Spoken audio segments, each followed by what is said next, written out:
কথায় আছে পাত্রের নিচে অন্ধকার। সেই অন্ধকারে ডুবে আছে দীর্ঘ কয়েক বছর যাবৎ নোয়াখালীর প্রত্যন্ত অঞ্চল কবিরহাট উপজেলার ৩ নং ডানসিঁড়ি ইউনিয়নের ১ নং এবং ২ নম্বর ওয়ার্ডের হাজার হাজার জনগণ। আমি এখন দাঁড়িয়ে আছি ডানসিঁড়ি ইউনিয়নের রফিকুল্লাহ সড়কের। আপনারা দেখতে পাচ্ছেন আমার পিছনে একটি খাল রয়েছে। সেই খালটি হচ্ছে নোয়াখালী খাল, যে খালের নামের উপরে নোয়াখালী জেলার নামকরণ করা হয়। এখানে আমার পাশে দেখতেছেন একটি কাঠের ব্রিজ, যে কাঠের ব্রিজের সীমানা পর্যন্ত দেখা যাচ্ছে না, পানি নিচে তলিয়ে আছে। নোয়াখালীতে দীর্ঘ কয়েকদিন যাবৎ ভারী বৃষ্টির কারণে পানির জলাবদ্ধতার সৃষ্টি হয়ে এই ব্রিজটি পানির নিচে তলিয়ে আছে। আমরা জানি গত কয়েক বছর যাবৎ এই ব্রিজ নিয়ে বিভিন্ন মিডিয়াতে লেখালেখি করার পরেও আজ পর্যন্ত এই ব্রিজের কোনো ধরনের কোনো উন্নয়ন কেউ দেখতে পাচ্ছেন না। কিছুদিন পূর্বে ক্ষমতাচ্যুত যেই দল ছিল, সেই দলের সাধারণ সম্পাদক এবং সড়ক ও সেতুমন্ত্রী ওবায়দুল কাদেরের নির্বাচনী এলাকা ছিলেন। তিনি গত ২০০৮ সালের নির্বাচনে তিনি ওয়াদা করেছিলেন তিনি নির্বাচিত হওয়ার ৬ মাসের মধ্যেই এই ব্রিজটি করে দিবেন। কিন্তু ২০০৮ সাল থেকে সেই আজ ১৬-১৭ বছর অতিবাহিত হওয়ার পরেও এই ব্রিজটি আজ পর্যন্ত এই এলাকার মানুষ দৃশ্যমান দেখেন নাই।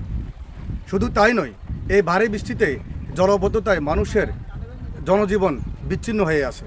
আপনারা জানেন ওই পারের মানুষ দৈনন্দিন তাদের নিত্য প্রয়োজনীয় বাজার করতে হলে এই পাশে আসতে হয়, এবং এই পাশে রয়েছে স্কুল, কলেজ, মাদ্রাসা থেকে সব কিছু খালের এই পারে রয়েছে।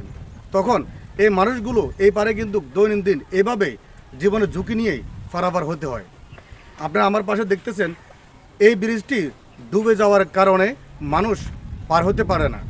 ফ্যান পরে তো দূরের কথা, লুঙ্গি পরে যখন পার হতে যায় তখন তাদের লুঙ্গি বিপদসীমার উপরে উঠে যায়।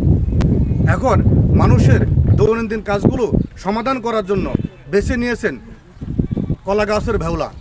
সেই কলা গাছের ভেওলা দিয়ে মানুষ দৈনন্দিন তাদের জীবনের কাজগুলো করার জন্য তারা পার হচ্ছেন। শুধু তাই নয়, জেলা শহরে যেতে হলে ওই পারের মানুষগুলো এই পথ দিয়ে যেতে হয়, হসপিটালে রোগী নিয়ে যেতে হলেও এই পথ দিয়ে যেতে হয়।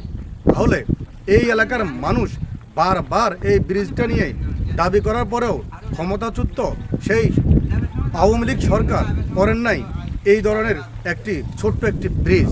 শুধু তাই নয়, এই খালটির শেষ প্রান্তে একটি বাঁধ থাকার কারণেই জলাবদ্ধতা সৃষ্টি হচ্ছে। এই এলাকার মানুষ দাবি জানাচ্ছেন অতি দ্রুত যেন এই খালের যে বাঁধটা রয়েছে এই বাঁধটা যেন কেটে দেওয়া হয়। যদি বাঁধটি কেটে দেওয়া হয় তাহলে এই এলাকার পানিগুলো নিষ্কাশন খুব সহজেই হবে বলে জানাচ্ছেন এই এলাকার মানুষ। এই এলাকার যারা কৃষক রয়েছেন, এই কৃষকদের ধান বর্তমানে পানির নিচে রয়েছে। বর্তমান যে সরকার রয়েছেন, সরকার এবং সেনাবাহিনী থেকে শুরু করে ছাত্র সমাজের কাছে দাবি রেখেছেন এই বাঁধটা যেন অতি দ্রুত কেটে দিয়ে এই এলাকার মানুষের পানি নিষ্কাশন করে মানুষের জনজীবনটা যেন সচল হয় সেই ব্যবস্থা করার জন্য দাবি জানিয়েছেন। নোয়াখালী থেকে মোহাম্মদ আবদুল্লাহ চৌধুরী, রূপালী বাংলাদেশ।